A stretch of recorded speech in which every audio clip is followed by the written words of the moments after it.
Hare Krishna. I've shared the screen. Then we can start.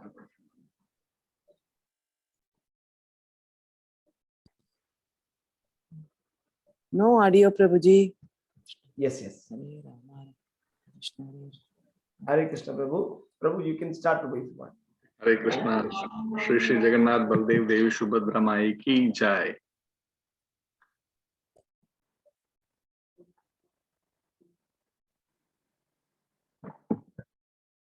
Om Ajnanatimirandasya Jnananjanashalakaya Chakshurunmilitam Yena Tasmai Shri Gurave Namaha.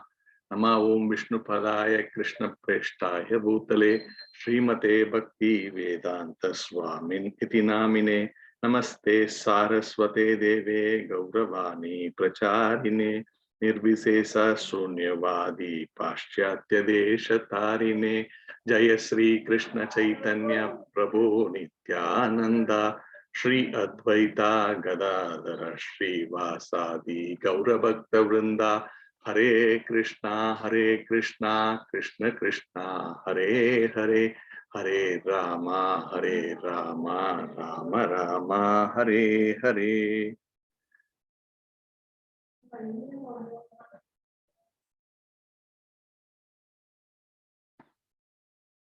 So today we are discussing from Bhagavad Gita, second chapter, verse number 44.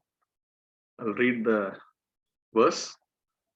Bhogaishwarya prashaktanam taya pahrita chetasam vyavasayatmika buddhihi samadau na vidiyate. Bhogaishwarya prashaktanam taya pahrita chetasam vyavasayatmika buddhihi samadau na vidiyate. Bhogaishwarya prashaktanam taya pahrita chetasam vyavasayatmika buddhihi samadau na vidiyate. Translation: in the minds of those who are too attached to sense enjoyment and material opulence and who are bewildered by such things, the resolute determination for devotional service to the Supreme Lord does not take place. Hare Krishna. So in this verse, this is a very, very important verse. It would be very nice if all of us can actually memorize this verse. It's one of the, most important verses in Bhagavad Gita, which actually explains the concept of spiritual life. So if you see here, it is saying those who are too much attached to the sense enjoyment. The word used is Bhogaishwarya, Bhoga and Aishwarya, Prashaktana, who are too much attached. For them, it is very difficult to focus on spiritual life. So now how do we understand this? Therefore, what? So we will try to address those kind of questions. If you really look at it, what is the meaning of Bhoga, Bhogeshwarya? So what is the meaning of Bhoga? If you were to see, if you were to define it, here Prabhupada has given this translation as sense enjoyment. What are the different types of sense enjoyment? If you see in our normal life, right, as human beings, we all have a lot of sense enjoyment. So what could be that? Some people may define this as material things. Some people will define it as money. Some people will define it as name, fame, followers. So there could be so many different ways. Everything is actually sense enjoyment. Senses are basically the 5 senses that we have: the eyes, the nose, and all that, and also the 3 subtle elements, which are mind, intelligence, and false ego. So all of this put together is the body, and gratifying this is called sense gratification. So here the point that is meant, one who is actually too much caught up in this gratification, for him it is very difficult to focus on the devotional life. Now the point that is also made, Prabhupada writes in the purport that this samadau is mentioned here, right, in this. So that means determination of the mind, or fixing the mind. So that is defined as, in the, just like we have various dictionaries for English, for Sanskrit there is a dictionary called Nirukti. So that's the one which actually gives the meaning of different words. So as per this Nirutti dictionary, samadhi means someone who's actually fixed his mind on self-realization. That's the actually definition. We would have heard different interpretation of this word samadhi.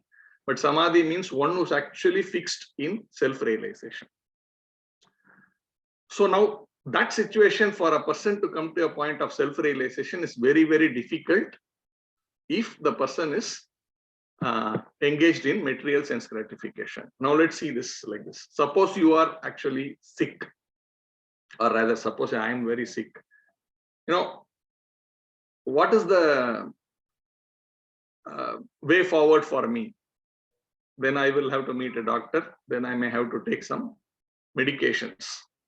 These are the do's when someone is sick. But there are certain don'ts also, right? Like, you know, I will be asked not to take certain type of food. They call it patya. Like, you know, you avoid. For example, if I am having typhoid, then I should not take oily foods. Like this, there are various. If I am having, let's say, what do you call the diabetes or something like that, then I should not take sweets. So these are the don'ts. As long as I avoid doing this, there's a good chance that I can save myself. Otherwise, I may get more deeper and deeper and deeper sucked into the problem. That means my diabetes will increase or my typhoid will increase. Now, let's see another verse which actually highlights the importance of, you know, why one should not be engaged in sense gratification. There is a verse called Yehi Samprashta Jaboga Dukka Yonaya Evate Adi Antamantah Kaunteya Na Teshu Ramate Buddha. What is the translation? An intelligent person does not take part in the source of misery, which are due to contact with the material senses. O son of Kunti, such pleasures have a beginning and an end, and so the wise man does not delight in them. So very clear, right? That means once we start taking the sweet when I am diabetic, then it is a vicious circle. It pulls me deeper and deeper and deeper into the sickness, into the disease that I have. So the idea is somehow how I can stop this getting viciously drawn into the problem that I have. Similarly, when humans, we are thinking we are the body, you would have already covered the second, we are already into 44th verse, so you would have covered a lot of matter, where you understand that, you know, we are actually the spirit soul and not the body.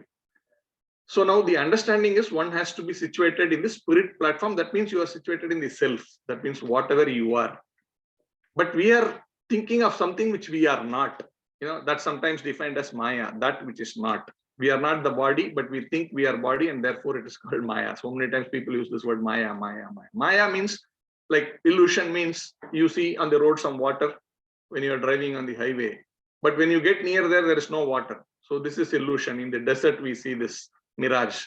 Similarly, we are thinking we are not the body, but in reality, we are not the body. As simple as that. That is understanding, that is self-realization. And of course, connecting with something related to that, what actually you are. That means your spirit is connected to this something else rather than connected to everything related to the body.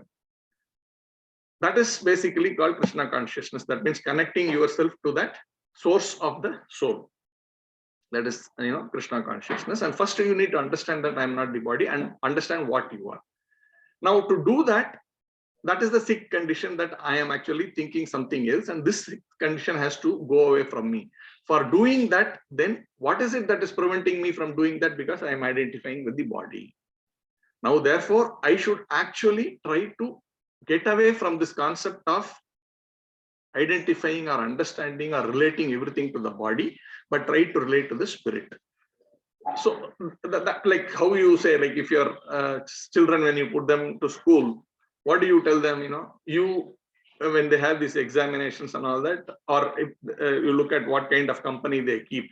If you want them to really do well in studies, you will ask them to associate with people who study, not with someone who's a sportsman. He may be a good person, but he's too much into the sports field, and your son is not actually aligned to that. Therefore, you would not want him to associate there. You would want him to associate with someone who's academically qualified. Vice versa, if you want your son to be a sports person, You would want him to associate with that sports people so that the mindset also becomes like that. Like this, when you understand I am soul and I've got nothing to do with the body, naturally our focus should be on the soul and not on the body. Body means related things are this, whatever I talked about, name, fame, all these gratification of the different senses that we have. The one who's more into that, then for him is drawn more and more into the bodily concept, which is away from the reality. Therefore, it is very difficult. That's why this verse is saying, one is too much attached to the sense gratification and bewildered by such things. For him, resolute determination for self-realization is very difficult. But then, we all know it's not so easy, right? It's very easily said in 2 lines in Bhagavad Gita, but it's not really that way. People say this. Then how do you manage this? Simple. Like, when we fall sick, again, for example, when we take a lot of milk, what happens? Invariably, lot of milk items when you keep on taking, particularly milk when you keep taking, it leads to kind of a dysentery. Now, how do we stop this dysentery? So we can only stop it by taking curd. If you really many of our traditional thing is just give them some curd. The curd will actually reduce the dysentery. Now the item is the same, right? Milk and curd are coming from the same source, but then slightly applied differently, they work in the opposite direction. So milk is causing dysentery while curd is causing cure. Similar way, we are so much into this material world, we are so much into the sense gratification, then how can we actually get out of it? It's easily said than done. Then the simplest way of doing this is actually looking at how I can do the same thing, but with a different intent. Slightly give it a small spin. So it says, Yukta Vairagya. That means do those activities, but not as sense gratification, but to please the Supreme Lord. So simple. I like to eat nice food. I'm a foodie. I eat a lot of food. Now, this is sense gratification. But if I simply do the same thing, but offer that whatever is prepared for, to the Lord, and you offer it to him, and then you accept it, it becomes prasada. That bhoga becomes prasada. Prasada is mercy, bhoga is for gratification. So we actually offer bhoga to the Lord, right? When we say someone is preparing something, they call bhoga. So that bhoga which is offered to the Lord is converted into prasada. That means mercy. Simple. Therefore, whatever we do, we can actually do it as a service to the Supreme Personality of Godhead. So whatever we do, like if you like driving, you can actually drive to the various sacred places. Tirupati is there, I mean, I'm just giving some simple examples. That means you can satisfy your desire to drive, but you can actually use it in the service of the Lord, to yourself going to sacred places or driving friends and relatives to sacred places. That way you can actually satisfy your normal tendencies, but at the same time make it, dovetail it in the service of the Lord. So that is what is being mentioned. Too much of material gratification is actually very difficult for one who is too much into sense gratification. It is difficult to relate to self-realization. But how do we do that? Why is it like that? That we have discussed. Then how do we actually get over it? Is simply doing the same thing, but with a different objective. So that's what has been explained in this verse. I think it is 7 o'clock. So I thought I should finish it here. Hare Krishna.